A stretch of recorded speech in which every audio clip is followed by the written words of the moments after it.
ओम शांति।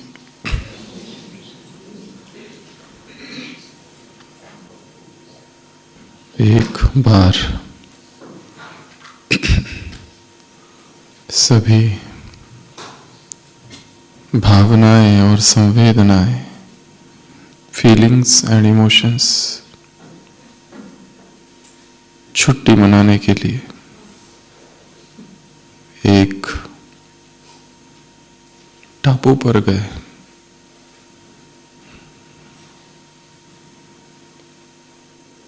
सभी feelings, emotions बहुत खुश थे। उन सभी ने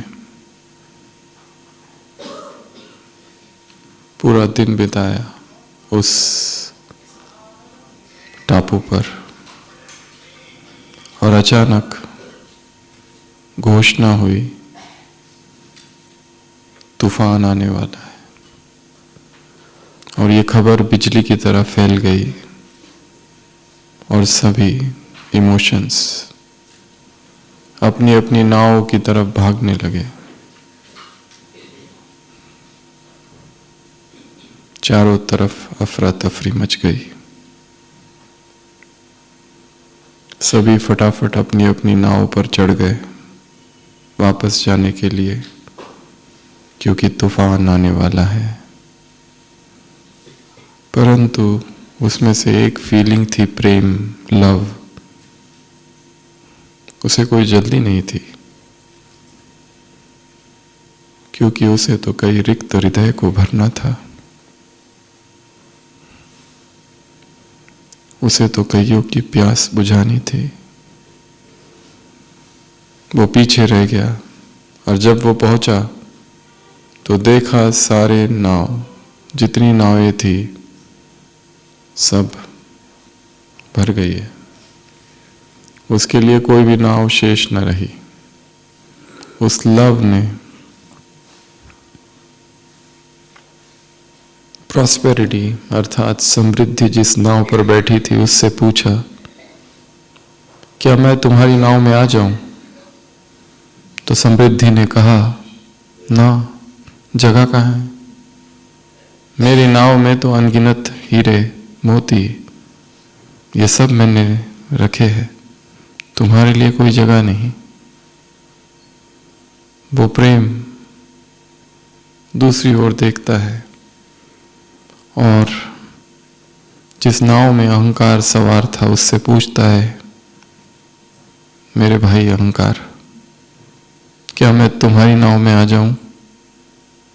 अहंकार कहता है, तुम्हारे पैर तो देखो कितने गंदे हैं, मेरी नाव गंदी हो जाएगी। लव, वो प्रेम दूसरी ओर मुड़ता है, देखता है एक नाव में दुख उदास बैठा हुआ है। वो कहता है, मित्र दुख, क्या मैं तुम्हारी नाव में आ जाऊं? दुख कहता है, मुझे अकेले रहना है, मुझे किसी से बात करने की इच्छा नहीं होती। जीवन में इतनी तन्हाई है, अकेलापन इतना ज्यादा बढ़ गया है।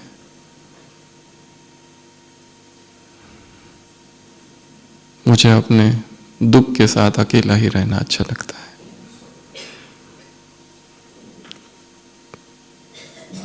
वो प्रेम दूसरी ओर मुड़ता है और देखता है एक नाव में खुशी सवार है और कहता है, बहन खुशी, क्या मैं तुम्हारी नाव में आ जाऊं? परंतु खुशी इतनी खुश है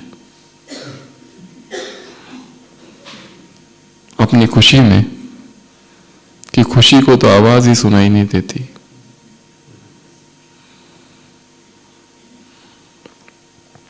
और अचानक एक आवाज आती है पीछे से, हे प्रेम, तुम मेरी नाव में आ जाओ।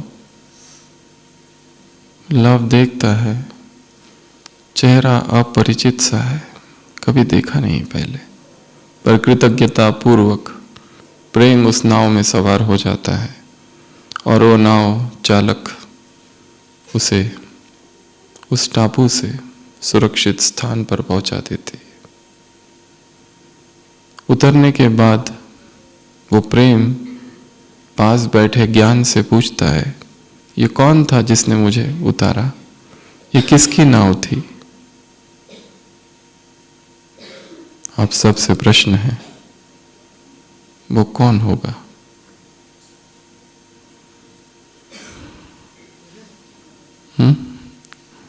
वो कौन था जिसने प्रेम को अपनी नाव में लेकर सुरक्षित स्थान पर पहुंचा दिया? वो कौन था जिसने प्रेम के महत्व को जाना? वो कौन था जो प्रेम को समझ सका? वो कौन सी फीलिंग थी या कौन सी बात थी? कौन था वो? ज्ञान कहता है खुशी। खुशी के पास तो टाइम ही नहीं था। कौन सी? कौन सी भावना? करुणा? ना। निरंकारिता? ना। ज्ञान कहता है वो समय था। केवल समय ही तुम्हारे महत्व को जानता है। केवल समय ही प्रेम को पहचानता है। बाकी प्रेम को कोई पहचान नहीं सकता। टाइम जीवन की शुरुआत और जीवन का अंत प्रेम है, और इसी प्रेम में खो जाना, इसी प्रेम की लहरों में लहराना,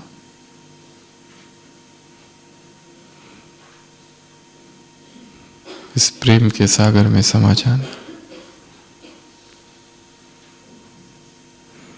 दिलों में कितनी नफरत है, कितना द्वेष, कितनी ईर्ष्या, कितनी घृणा, कितनी निगेटिविटी, कितना जहर भरा हुआ है।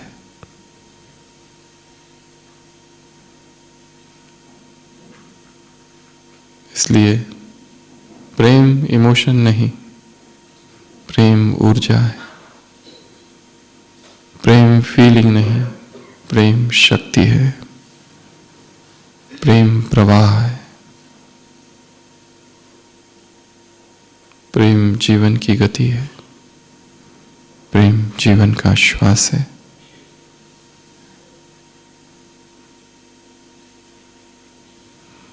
और सच्चा प्यार तो केवल एक परम से ही हो सकता है। आत्मा की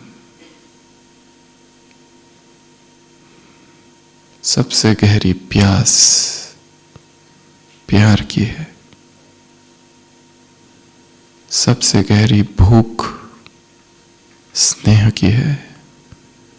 उसे स्नेह ही तो चाहिए, परंतु वो स्नेह को व्यक्तियों में, शरीरों में, वस्तुओं में, वैभव में, कीर्ति में, पदों में, प्रतिष्ठा में ढूंढती है, और हाथ में कुछ भी नहीं आता। प्रेम केवल प्रेम का सागर ही दे सकता है।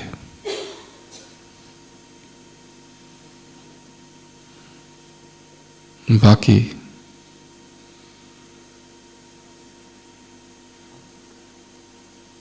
तो रिक्त नदियां है, वो क्या देगी?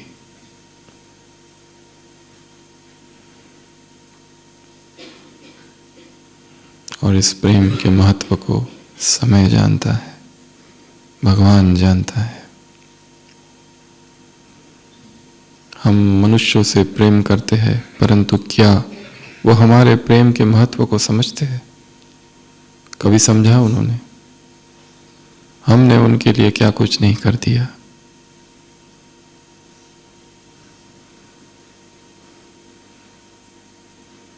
देहधारियों का प्रेम फ्रस्ट्रेशन लाता है। एक कुंठा,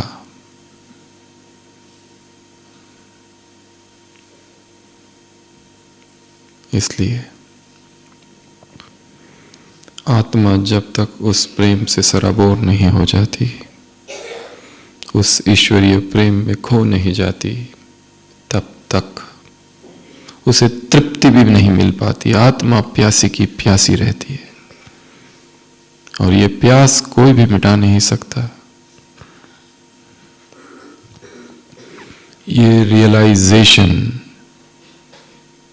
ये अध्यात्म की शुरुआत है कि यहां की कुछ भी, कोई भी बात मुझे नहीं भर सकती।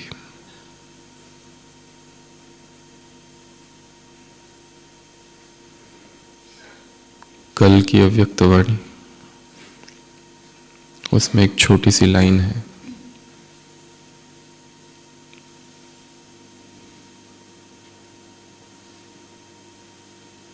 प्रेम का सागर मिला है कौमा, खूब लहराओ। सभी अपनी डायरी खोलेंगे,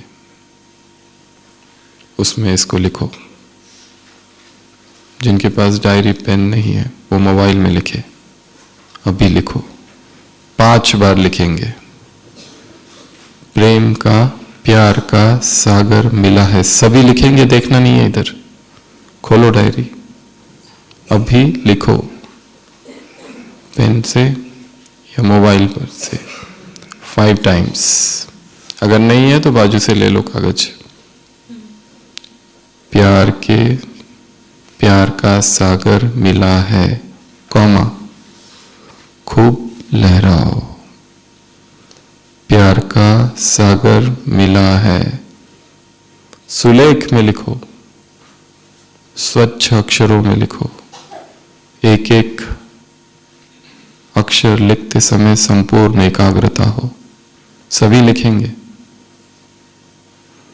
बैठना नहीं है, देखना नहीं है इधर, लिखना है 5 टाइम्स। प्यार का सागर मिला है कौमा, खूब लहराओ।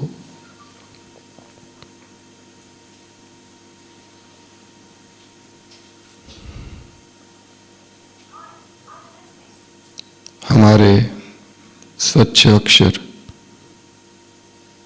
भीतर की स्वच्छता का प्रतीक है। हमारी लिखावट आत्मा की शुद्धता का प्रतीक है। सभी लिखेंगे, देखना नहीं है इधर। प्यार का सागर मिला है कौमा, खूब लहराओ।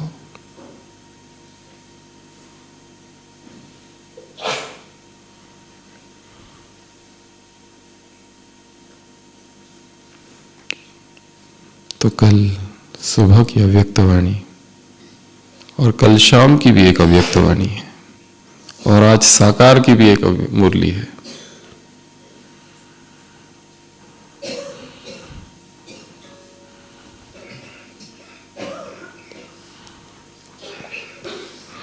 तो पहले सुबह वाली मुरली लेंगे, कल की अव्यक्त वाणी।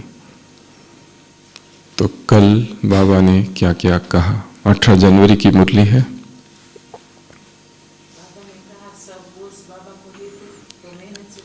सब बोझ मुझे दे दो। दूसरी लाइन लिखेंगे अपनी डायरी में, सब बोझ मुझे दे दो, लिखो 5 टाइम्स।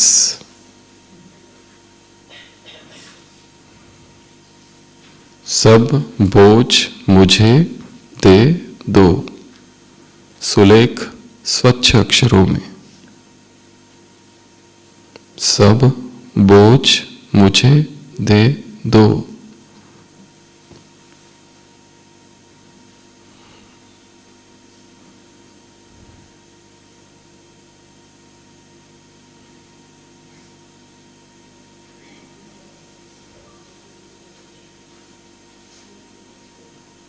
सब बोझ मुझे दे दो।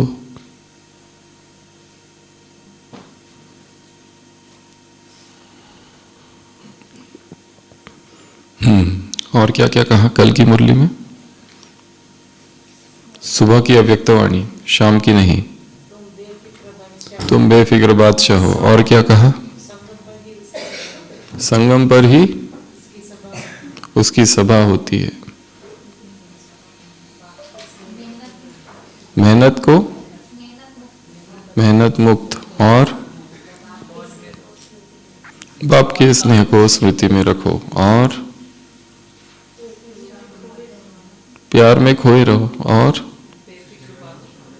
बेफिक्र बादशाह और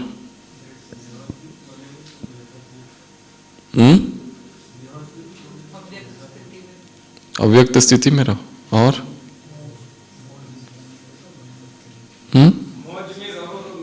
मौज में रहो तो मेहनत से मुक्त हो जाएंगे। संगम युग है मौजों का युग और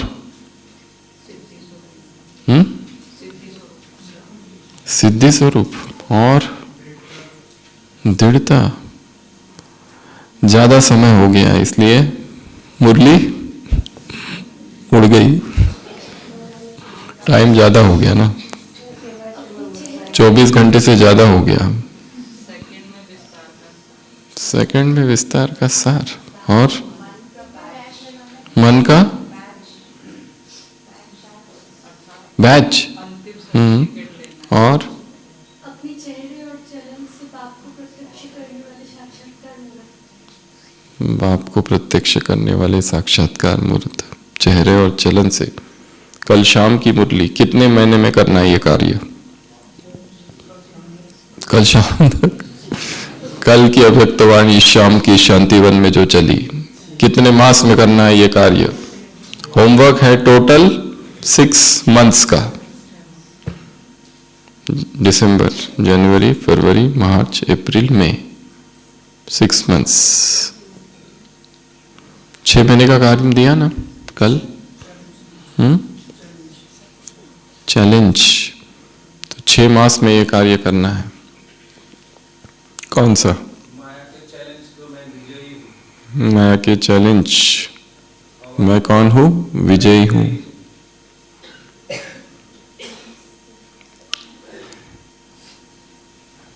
एक राज्य में चित्रकार की आवश्यकता थी। राज चित्रकार, जो कि ऊंचे पद पर रहेगा। बहुत से चित्रकार आते हैं, उनमें से 2 को चुना जाता है और वो दोनों ही चित्रकार अपने समय के सबसे प्रसिद्ध और सबसे धुरंधर ऐसे चित्रकार थे। और दोनों ने कहा कि हम आपके यहाँ राज चित्रकार के पद के लिए आए हैं। दोनों की एक परीक्षा हुई। दोनों को कहा गया कि एक ऐसा चित्र बनाओ जिसका भी चित्र सर्वोत्तम होगा दोनों में से, वो ही उस पद के लिए नियुक्त किया जाएगा। पहला चित्रकार कहता है ठीक है, मुझे कम से कम 6 मास का समय चाहिए, 6 मंथ्स। और उसे एक दीवार दे दी जाती है। इस दीवार पर वो चित्र बनाना है और वो सारी सामग्री मंगवाता है। तुलिका, उसे जो जो चीजें चाहिए, ब्रश चाहिए, पेंट चाहिए, वो सब कुछ। और दूसरा चित्रकार कहता है मुझे कुछ भी नहीं चाहिए, एक पर्दा केवल और कुछ नहीं। 6 मास तक ये चित्रकार चित्र निकालता है और दूसरा चित्रकार केवल एक पर्दा रखता है और पर्दे के पीछे सुबह जाता है और शाम को आता है, हाथ में उसके कुछ भी नहीं है, कुछ भी नहीं, ना पेंट है, ना ब्रश, कुछ भी नहीं, न रंग।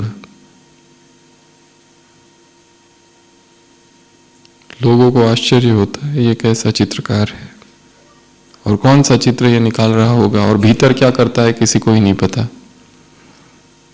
जबकि दूसरा चित्रकार जो कुछ करता है उसकी आवाजें होती है। 6 मास पूरे होते हैं। राजा आता है अपने मंत्रियों के साथ चित्र देखने, जैसे ही चित्र को देखते हैं, पहले चित्रकार का चित्र इतना सुंदर, अप्रतिम, जीवंत चित्र, ऐसा चित्र उन्होंने आज तक कभी देखा ही नहीं था। और फिर जब दूसरे चित्रकार को कहते हैं कि तुम अपना चित्र दिखाओ, तो वो पर्दा हटाता है और वहां क्या होता है? जैसा चित्र इधर था वैसे के वैसे चित्र इधर, और उससे भी गहरा, उससे भी सुंदर, एज इट इज। जो जीवंतता उसमें दिखाई दे रही थी, इसमें तो और गहराई से दिखाई दे रही थी। राजा कहता है तुमने क्या किया, क्या कैसे बनाया ये चित्र? वो कहता है मैंने कोई चित्र बनाया नहीं, मैं केवल दीवार को घिस रहा था 6 मास तक। दीवार को घिसता रहा, घिसता रहा, घिसता रहा, घिसता रहा। सारे दाग, सारे धब्बे, सब कुछ निकलता गया, निकलता गया, निकलता गया, और ये दीवार एक आईना, एक शीशा इतना स्वच्छ हो गई, घिसते घिसते, घिसते घिसते, घिसते घिसते, कि उस दीवार पर जो चित्र है उसका प्रतिबिंब इसमें दिखाई दे रहा है, और वो भी और ज्यादा गहरा दिखाई दे रहा है। ऐसा लग रहा है ये सत्य है, वो झूठ है। जब आत्मा इतनी स्वच्छ हो जाए, इतनी स्वच्छ हो जाए, इतनी स्वच्छ हो जाए, घिस घिस कर, घिस घिस कर, घिस घिस कर, कि परमात्मा का प्रतिबिंब उसमें दिखाई देने लगे। बाप समान चेहरा, चलन, स्वरूप, कल शाम की अव्यक्त वाणी, 6 मास का होमवर्क। निरंतर विजय के लिए निरंतर प्रयास की आवश्यकता है। To kill each passion each day, एक एक दिन, एक एक वासना को खत्म करना। मन अनंत वासनाओं का कुआं है। ये मार्ग निरंतर प्रयास का मार्ग है। यदि हमें निरंतर विजय की चाह है, हर दिन विजय की चाह है, तो हर दिन नया प्रयास और सतत प्रयास। थकना नहीं है, रुकना नहीं है, हार नहीं जाना है। हर एक हार, हर एक पराजय को अपना शिक्षक समझना है।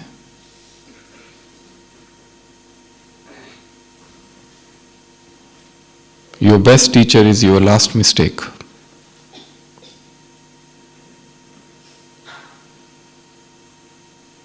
सीखना है। जीवन में जो कुछ हो रहा है उसका एक उद्देश्य है। मेरे साथ ऐसा क्यों हुआ, मेरे साथ ही क्यों हुआ, ये क्या, ये क्यों, ये कैसा, ये खुशी को और मौज को छीन लेता है और हमें दुखी कर देता है। मेरे साथ ऐसा क्यों होता है, लोग ऐसे क्यों हैं। यहां किसी का कोई दोष नहीं। हर एक अपने कर्म अनुसार, अपने पुरुषार्थ में, अपने जीवनचर्या में आगे बढ़ रहा है। एक बेहद नाटक हो रहा है। कल की अव्यक्त मुरली शाम की, यहां की बातें तुम्हें क्या करती है? अनुभवी और परिपक्व। परिपक्व अर्थात मैच्योर्ड। एक मैच्योर्ड व्यक्ति कैसा होता है? वो नादान नहीं होता है, उसमें वो बचकाना नहीं होता है, बचपना भी नहीं होता है, बचकाना भी नहीं होता है। उसका हर डिसीजन प्रौढ़ परिगल्भता में स्थिर होता है। उसमें एक वजन होता है, एक भारीपन, एक डिसीजन होता है, एक मैच्योरिटी होती है।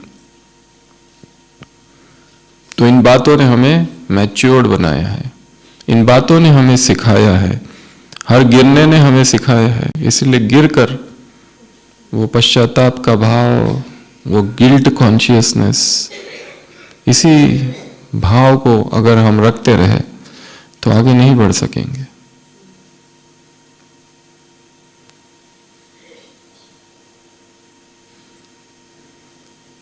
आज एक भाई आए थे ओपीडी में, वो कह रहे थे कि मैं क्या करूं, एक गिल्ट कॉन्शियसनेस है, मुझे यहाँ वहाँ जाना पड़ता है तो प्याज लहसुन खाना पड़ता है, तो क्या मैं ब्राह्मण नहीं हूं? बस यही बात मुझे बहुत दुखी करती है। मेरी ये एक ही धारणा अभी तक पक्की नहीं हुई है, मैं क्या करूं? कोई तो एक मार्ग ढूंढना होगा हर एक को, एक नया डायमेंशन।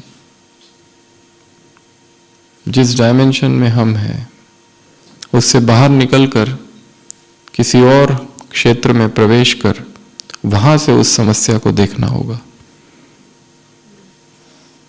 उसी डायमेंशन में उसी समस्या का उत्तर नहीं निकल सकता। वहां से हटके दूर से बैठकर जब वस्तुओं को देखते हैं तो कुछ और दिखाई देता है जो पहले नहीं दिखाई देता था। इसलिए बीच बीच में एकांत का अनुभव, एकांतवास। मधुबन में आते हैं, एक दिन 2 दिन टोटल डिटैच हो जाना है संसार से, cut off, mobile switch off. नहीं तो संसार से जुड़े रहेंगे और वही संसार और वही बातें।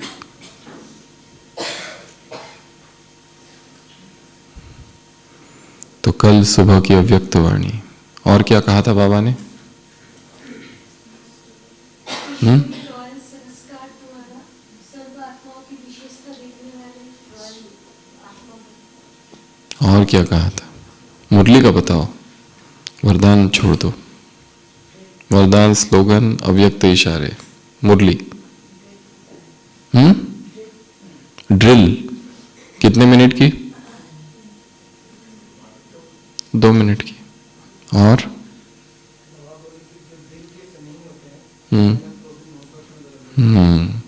तो कल की पूरी मुरली स्नेह पर थी। तो आज हम उसमें से 12 बातें लेंगे जो कल की मुरली में आई थी, 12 पॉइंट्स। अगर स्नेह है तो क्या क्या होगा, उसी क्रम में जिस क्रम में मुरली में था।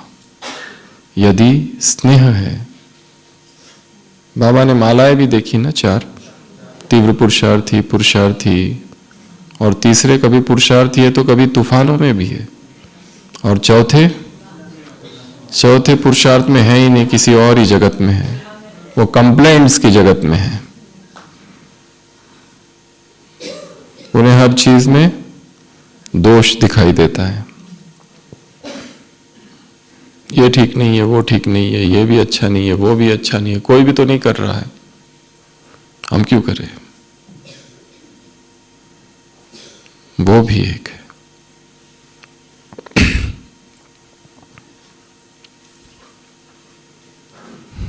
तो सबसे पहली बात, जब परमात्मा प्रेम हृदय में हो या स्नेह हृदय में हो तो आत्मा कैसी होती है? First point, Lovleen. कैसी होगी? लवलीन, प्यार में खोई हुई रहेगी। लवलीनता का अनुभव अमृत वेले या 24 घंटे में एक बार तो यह अनुभव होना चाहिए। 24 आवर्स में एटलीस्ट वंस। कौन सा अनुभव? लवलीन स्थिति का अनुभव, जिसमें आंखों से आंसू बह जाए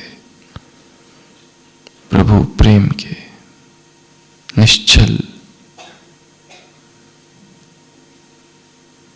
निर्विकार। कल कहा ना शाम की मुरली में, भाग्यवान आत्माओं को देख बाप दादा हर्षित हो रहे। अपने भाग्य को याद करो, भाग्य की लिस्ट सामने रखो। भाग्य को याद करना ही जागरण है। हमारे सामने लिस्ट कौन सी रहती है? मुझे क्या क्या नहीं मिला, और दूसरों को क्या क्या मिला, उसको ज्यादा मिला, मुझे कम मिला, उसकी शॉल जो है वो ज्यादा अच्छी है, उसका स्वेटर हमसे ज्यादा अच्छा है, उसकी पर्स हमारी पर्स से ज्यादा अच्छी है।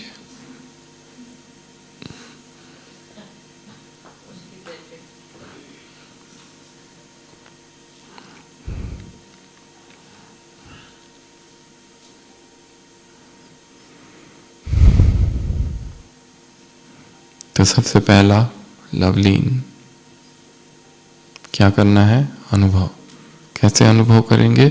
उसके उपकारों को याद करके।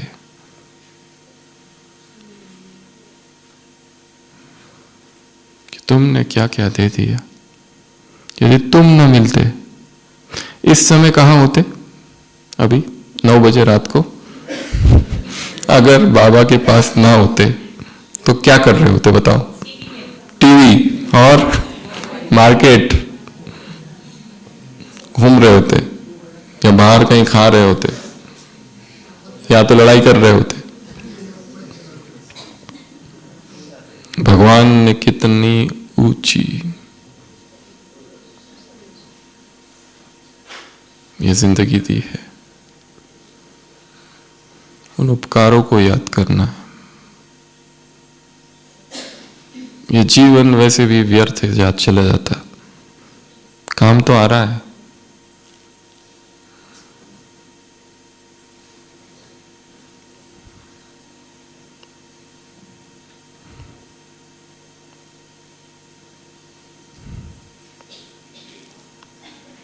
तो सबसे पहली पॉइंट स्नेह की। स्नेह क्या करता है?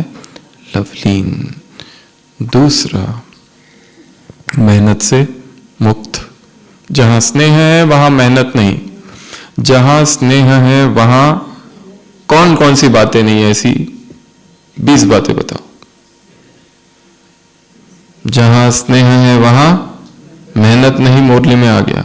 जहां स्नेह नहीं वहां बोझ नहीं। जहां स्नेह है वहां थकान नहीं। जहां स्नेह है वहां झगड़ा नहीं। जहां स्नेह है वहां वाद विवाद नहीं। जहां स्नेह है वहां तर्क नहीं। जहां स्नेह है वहां,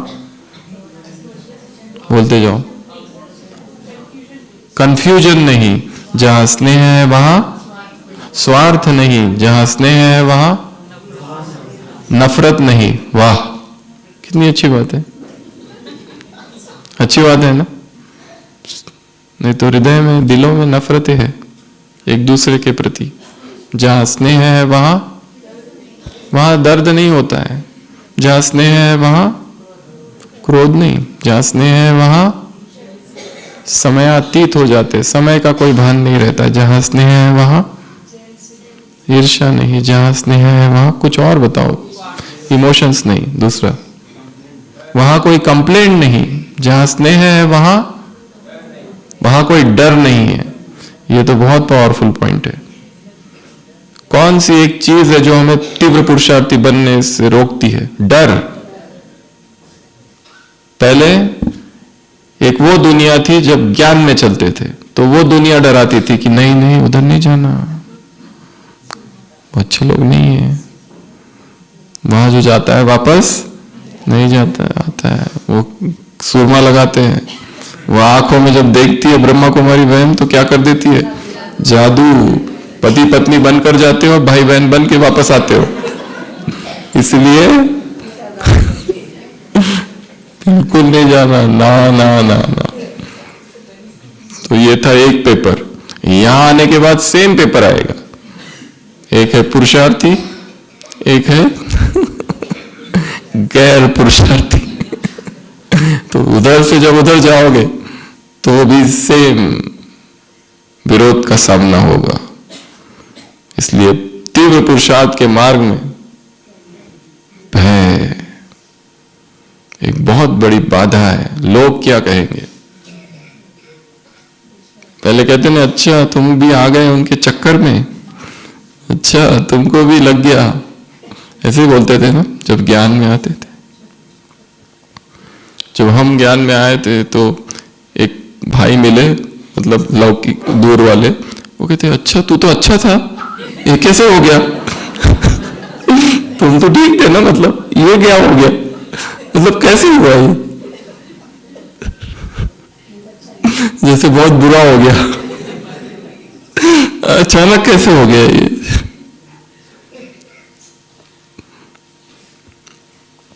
जहां स्नेह है वहां डर नहीं, जहां स्नेह है वहां दर्द नहीं, जहां स्नेह है वहां स्वार्थ नहीं, जहां स्नेह है वहां फिक्र नहीं, जहां स्नेह है वहां कोई शिकायत हो गया, जहां स्नेह है वहां हद नहीं, जहां स्नेह है वहां अभिमान नहीं, जहां स्नेह है वहां कोई लिमिट नहीं है, वहां समर्पण है, जहां स्नेह है वहां दूसरों को वश में करने की चाह नहीं है।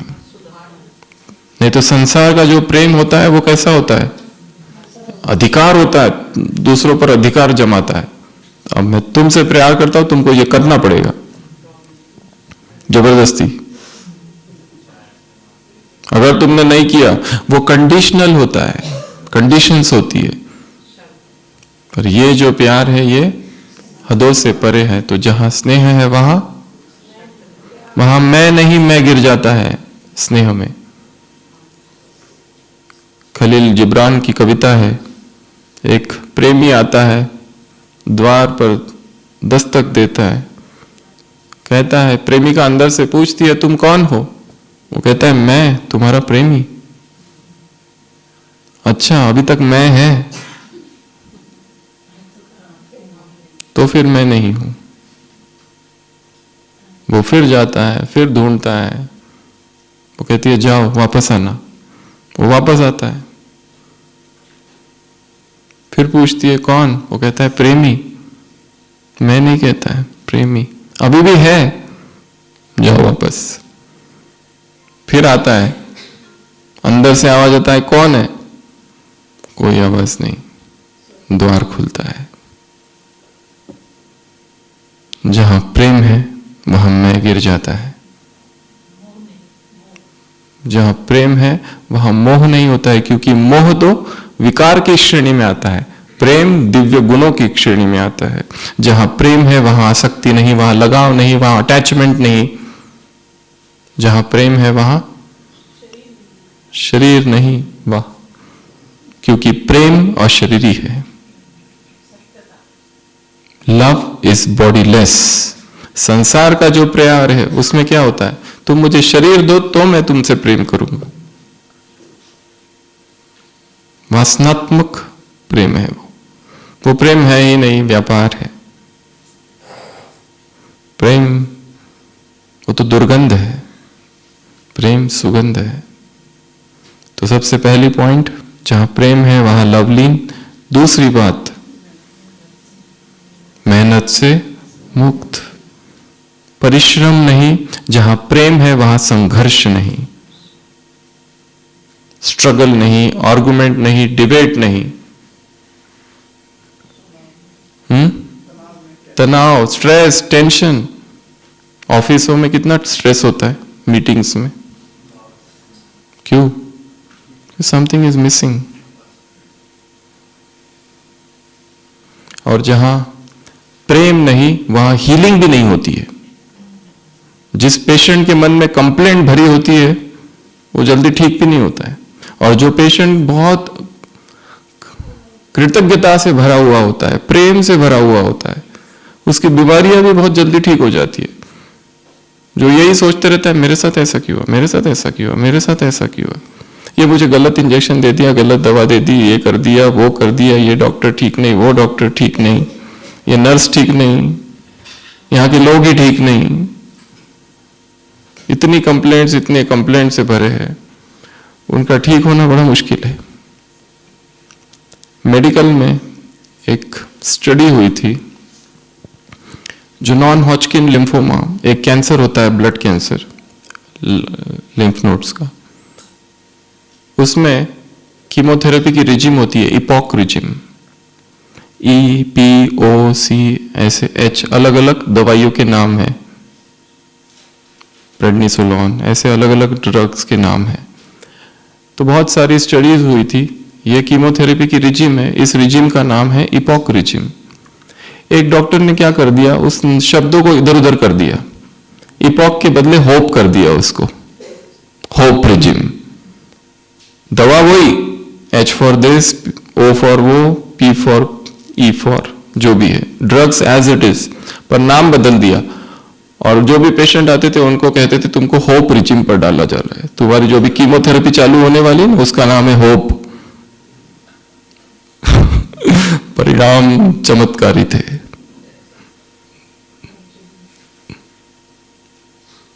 क्यों? केवल शब्द से, भाषा, शब्द, ये हमारे अंतर्मन में प्रभाव डालते हैं। इसलिए हमारे मुख से भी पॉजिटिव शब्द निकले, या घरों में जो चित्र है वो भी ऐसे ही चित्र हो। ठीक है, तो दूसरी पॉइंट क्या थी? मेहनत से मुक्त। तीसरा मुरली में है देह भान, देह के संबंध और देह की दुनिया। इससे क्या हो जाता है? अपने आप परे चले जाते। बाबा ने योग शब्द बोला ही नहीं है, हमेशा कहा याद करो, याद करो, याद करो, बस प्यार करते जाओ। वो प्यार क्या करेगा? अशरीरी बना देगा। शरीर नहीं तो शरीर से निकलना कितना मुश्किल है। शरीर की इच्छा है, वासना है, तृष्णा है, ऐसी फंसा के रखती है। देह की दुनिया, देह भान और देह के संबंध, इन तीनों ही बातों से क्या हो जाएंगे? स्नेह के कारण परे चले जाएंगे। चौथा, यह स्नेह क्या करता है? बाप की समीपता, समानता और साथ का अनुभव कराता है। समीपता, समानता और साथ। प्यार है, अपने आप आंख खुलेगी अमृत वेला। प्यार है, अपने आप ही लगेगा कि मैं सुनूं क्या है मुरली में। उन शब्दों में अतीन्द्रिय सुख का अनुभव होगा आत्मा को। प्यास मिटेगी जैसे सुनते सुनते।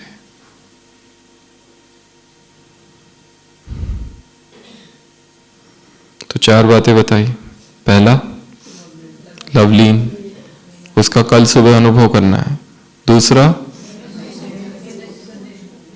मेहनत से मुक्त, जिस चीज में मेहनत लग रही है अर्थात स्नेह की कमी है, लव डिफिशियंसी। तीसरा, देह भान, देह के संबंध, देह के दुनिया से परे। और चौथा, पाप की समीपता, समानता और साथ का अनुभव होगा। पांचवा, बाप दादा की दुआओं के पात्र बनेंगे। क्या होगा? बाप दादा की दुआओं के पात्र। जिसके साथ में भगवान की दुआएं चल रही है उसे किसी का क्या चाहिए? स्वयं ईश्वरीय शक्ति साथ में चल रही है, उसे और किसी का कुछ चाहिए? किसके पास जाऊं कुछ मांगने? कोई फेवर, कुछ दे दो, कोई रिक्वेस्ट?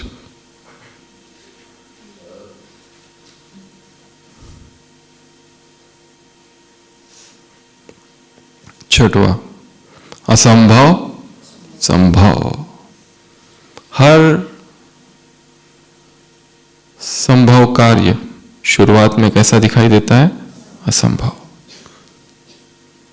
परंतु परमात्मा प्रेम में वो शक्ति है कि असंभव क्या हो जाएगा, एक दिन संभव होगा। यदि हमारे हृदय में ऐसी एक इच्छा है जो बहुत शुद्ध है, बहुत पवित्र है,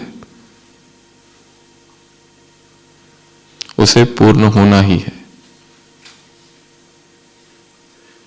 क्योंकि उसमें कोई स्वार्थ नहीं।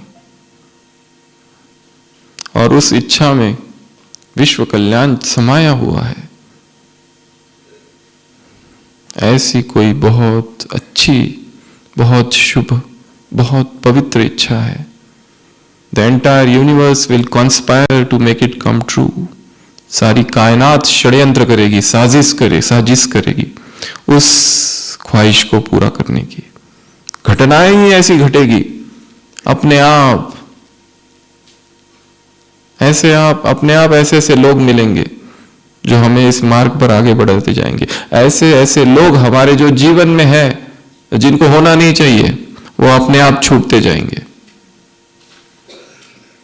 हम ये तो नहीं कह सकते होना नहीं चाहिए, परंतु हमने सोच रखा है इनकी आवश्यकता है, परंतु उनका चला जाना ही हमारे पुरुषार्थ के लिए अच्छा था, अच्छा होगा।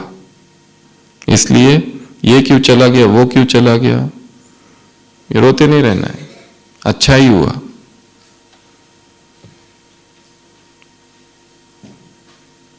जिसे हमने प्रगति, जिसे हमने उन्नति का साधन समझा था, वो वास्तव में सबसे बड़ी बाधा थी।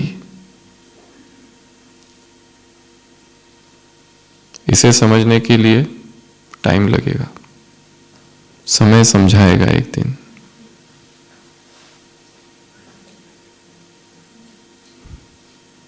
वास्तव में इस ज्ञान मार्ग में सबसे बड़ा शिक्षक समय ही है, और कोई नहीं सिखाता।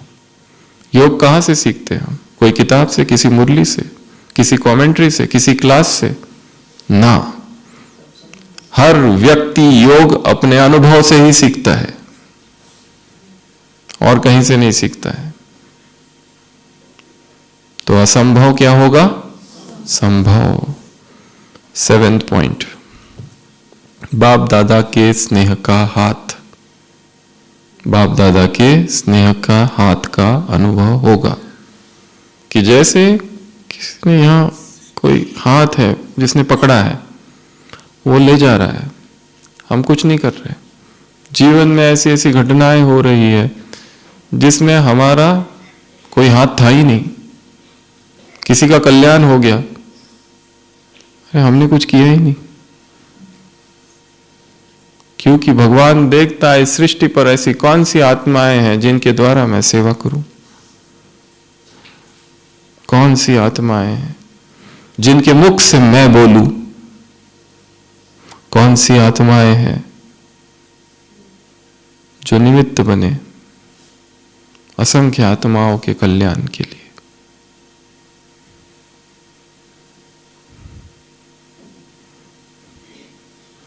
अगला,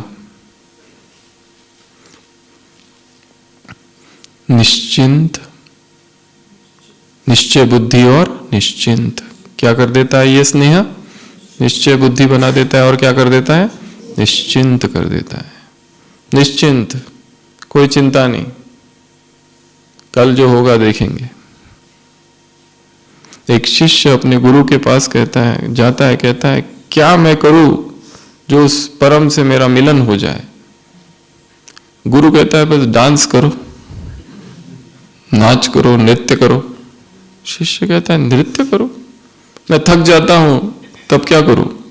गुरु कहते हैं तो तब गाओ। वो कहता है अगर गाते हुए मैं थक गया तो क्या करूं? गुरु कहता है फिर सो जाओ, विश्राम करो, जागरण में विश्राम करना बस। शिष्य कहता है पर मैं असफल होता हूं। गुरु कहता है असफल इसलिए होते हो क्योंकि नृत्य नहीं करते। जीवन का प्रत्येक कार्य नृत्य बन जाए, प्रार्थनाएं तुम्हारी गीत बन जाए, और तुम्हारा सोना एक जागरण बन जाए।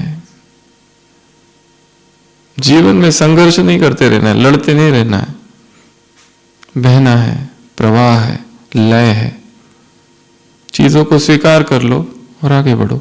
संघर्ष करते रहो, ये ऐसा क्यों करता है, ये वैसा क्यों करता है, ये क्यों हुआ, वो क्यों हुआ, ऐसा हो गया तो मेरे साथ ही क्यों होता है, इतनी बीमारियां मुझे ही क्यों, ये लोग इतना सब खाते हैं इनको कुछ नहीं होता है, हमने एक खा लिया हालत खराब हो गई, ये लोग इतना खाते हैं इनका वजन नहीं बढ़ता है, हमने इतना सा क्या खा लिया हमारा वजन बढ़ते जाता है। बहुत बुरे लोग हैं, ये ऐसा क्यों, ये वैसा क्यों, संघर्ष, मानसिक द्वंद्व, mental struggle, drop it.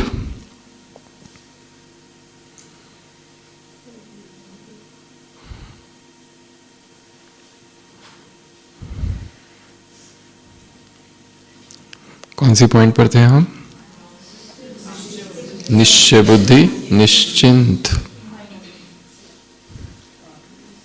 Galilei की झील में जीसस क्राइस्ट अपने शिष्यों के साथ जा रहा है। वो सो गया, वो 12 शिष्य नाव में है। अचानक से तूफान आ जाता है, भयंकर तूफान, चक्रवाती तूफान, और नाव हिलने डुलने लगती है। वो पानी नाव के अंदर जाने लगता है। सब घबरा जाते हैं, चिल्लाने लगते हैं, इधर उधर देखने लगते हैं, और देखते हैं जीसस क्राइस्ट वहां सो रहा है। उसको उठाते हैं, मालिक मालिक। And the master gets up, ऐसे हाथ करता है, पीस बी स्टिल, शांत, और वो समुंदर शांत हो जाता है। और फिर वो अपने शिष्यों की तरफ देखकर कहता है, ओ ये ऑफ लिटिल फेथ, हे कम ईमान वालों, तुम्हारी नाव में कौन सवार है? तुम भूल गए, फिर भी डरते हो? कौन तुम्हारा खिवैया बना है? जिस नाव का खिवैया स्वयं भगवान है, फिर भी डरते हो? ये ऑफ लिटिल फेथ, ये कैसा तुम्हारा फेथ है? ये कैसा तुम्हारा निश्चय है? कैसा तुम्हारा ईमान है? किसने हाथ थामा है तुम्हारा? मनुष्य ने? किसी स्त्री ने? किसी पुरुष ने? किसी धर्मात्मा ने? किसी महात्मा ने? किसी गुरु ने? किसी सन्यासी ने? किसी तपस्वी ने? ना, किसी अवतारी पुरुष ने? किसी बुद्ध ने? किसी महावीर ने? किसी ईश्वर पुत्र ने? किसी पैगंबर पैगंबर ने? किसी तीर्थंकर ने? किसी गॉडमैन ने? ना, स्वयं भगवान ने हाथ थामा है।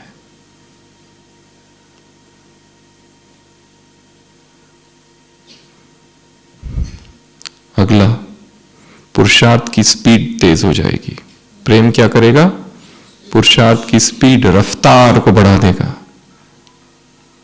अगला, बाप छत्र छाया के रूप में अनुभव होगा। बाप क्या अनुभव होगा? छत्र छाया के रूप में अनुभव होगा। 11वां पॉइंट, प्यार में सब कुछ भूल जाओगे। जिसे भूलना आसान नहीं है, वो सब स्वतः हो जाएगा। यादें ही तो डिस्टर्ब करती रहती है अतीत की। बाबा ने कहा ये प्रेम तुम्हें सब कुछ भुला देगा, और लास्ट जब माया आएगी तब क्या करो? प्यार के पल को, समय को याद करो, तो माया परास्त हो जाएगी। तो कितनी बातें हुई? 12 बातें थी। ये सब किसकी वजह से होता है? प्यार की वजह से, स्नेह की वजह से। और आज हमने अपनी डायरी में 2 वाक्य लिखे थे। कौन से वाक्य लिखे थे? फिर से खोलो उसको। पहला क्या था? प्यार का सागर मिला है, कौमा, खूब लहराओ। तो तुम्हें प्रेम का सागर मिला है, क्या करना है? लहराना है। ऐसे ऐसे लहराओ सभी।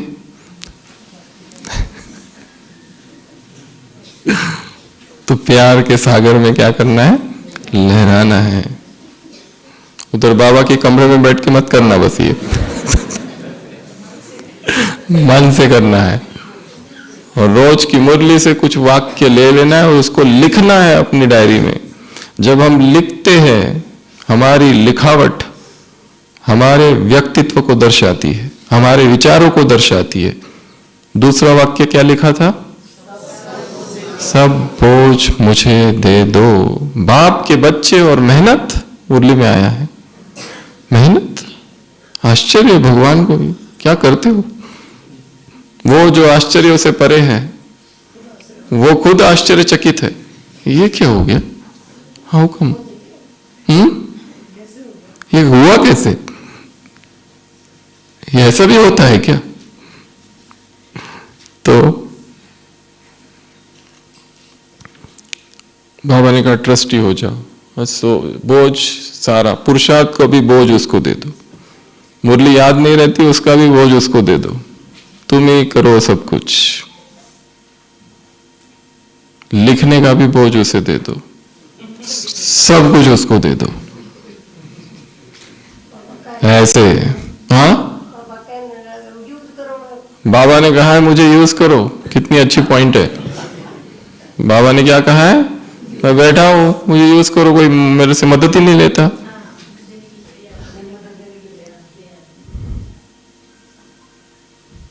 एक तरफ है 2 भुजाओं वाले और एक तरफ है 1000 भुजाओं वाला, फिर भी तुम 2 भुजाओं वालों के पास जाते हो। कारण बताओ। एक मुरली में ऐसा प्रश्न पूछा था, कारण बताओ मुझे, आई वॉन्ट रीजन।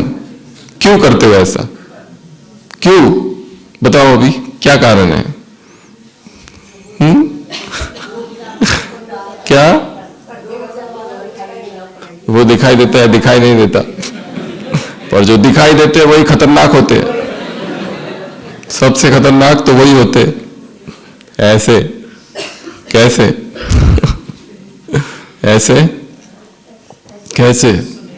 स्नेह के सागर में समाये हुए बच्चों को ऐसे, मेहनत से मुक्त बच्चों को ऐसे, मौज में रहने वाले बच्चों को ऐसे, लवलीन बच्चों को ऐसे, देहभान, देह की दुनिया से परे रहने वाले बच्चों को, देह के संबंधों से परे रहने वाले बच्चों को ऐसे, समान समीप साथ रहने वाले बच्चों को ऐसे, बाप दादा के दुआओं के पात्र आत्माओं को ऐसे, असंभव को संभव करने वाले बच्चों को ऐसे, जिनके हाथ परमात्मा का हाथ है, पर स्नेह का हाथ, बाप दादा के स्नेह का हाथ जिनके हाथ में है ऐसे, निश्चय बुद्धि निश्चिंत बच्चों को ऐसे, जिनके पुरुषार्थ की रफ्तार परमात्मा प्रेम से तेज हो गई है ऐसे, जिनकी छत्र छाया स्वयं भगवान है ऐसे, जिन्होंने स्नेह से सब कुछ भुला दिया ऐसे, जो माया के आक्रमण के समय क्या करते हैं, स्नेह के पलों को याद करते हैं, स्नेह के अनुभव को याद करते हैं, इन अनुभवों में खो जाते हैं। बाबा ने क्या कहा, आज ही के दिन को भी यदि तुमने याद किया तो भी ये हो जाएगा। मधुबन के दिनों को भी याद कर लेना, जब मधुबन में सेवाएं की, यहां से जाने के बाद उधर माया चालू हो जाती है। इन दिनों को याद करना कि हम क्या करते थे मधुबन में, कैसी सेवाएं करते थे, इन पलों को याद करना है। ऐसे ऐसे ऐसे 6 मास दीवार को क्या करना है, चमकाने वाले बच्चों को, समान समीप स्वरूप, और ये 6 मास का होमवर्क है। तो ऐसे बच्चों को, और माया को क्या समझना है, पेपर टाइगर, कागज का शेर, कार्टून शो, पपेट शो, और समझो कि ये सब मुझे परिपक्व और अनुभवी बनाने के लिए आ रहे हैं। ऐसे परिपक्व और अनुभवी बच्चों को बाप दादा का याद प्यार, गुड नाइट और नमस्ते। हम रूहानी बच्चों की, रूहानी बाप दादा को याद प्यार, गुड नाइट और नमस्ते। ओम शांति।